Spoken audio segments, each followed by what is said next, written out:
So ఇప్పుడే మనం చూసుకున్నట్లయితే తెలంగాణలో రైతు బంధు అక్రమాలపై విజిలెన్స్. అవును, రైతు బంధు అక్రమాలకు సంబంధించి విజిలెన్స్ అయితే ఏర్పాటు చేయడం జరిగింది.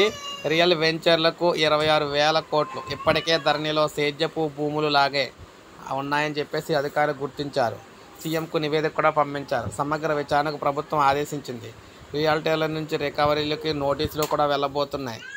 సో ఈ విధంగా చూసుకుంటే రైతులకు పెట్టుబడి సాయం అందించే రైతు బంధు లేదా రైతు భరోసా పథకాన్ని పకడ్బందీగా అమలు చేయాలని రాష్ట్ర సర్కార్ భావిస్తోంది. ఓవైపు అక్రమాలకు తావు లేకుండా రైతు భరోసా పథకానికి మార్గదర్శకాలను రూపకల్పన చేస్తున్న రేవంత్ రెడ్డి సర్కార్ మరోవైపు రైతు బంధు కింద ఎవరైతే అక్రమంగా ఇప్పటివరకు డబ్బులు తీసుకున్నారో ప్రభుత్వం నుంచి వారందరి దగ్గర నుంచి కూడా రికవరీ చేసేందుకు విజిలెన్స్ని అయితే ఏర్పాటు చేయబోతుందన్నమాట. వీరైతే మొత్తం లిస్ట్ అంతా తయారు చేసి ఎవరైతే డబ్బులు అర్హత లేకుండా తీసుకున్నారో అందరి దగ్గర వసూలు చేయడానికి వారి ఇన్ఫర్మేషన్ అయితే తయారు చేస్తారు. తర్వాత ప్రభుత్వానికి అయితే ఇస్తారు. ప్రభుత్వం వారి దగ్గర నుంచి నోటీసులు అయితే పంపించి వారి దగ్గర నుంచి మళ్ళీ డబ్బులు అయితే రివర్స్లో తీసుకుంటుంది అనమాట. సో ఇదొక సంచలనం అయిపోయింది ఇప్పుడు తెలంగాణలో రైతు బంధు పథకానికి సంబంధించి. అయితే అర్హులు ఎవరైతే ఉన్నారో వారు ఎవరికి కూడా నోటీసులు రావు, వారు ఎవరు కూడా రూపాయి కట్టే పని అయితే లేదు. సో ఇది మనకు అప్డేట్. ఒక లైక్ చేయండి, సబ్స్క్రైబ్ చేసుకోకపోతే మన ఛానల్ సబ్స్క్రైబ్ చేసుకోండి.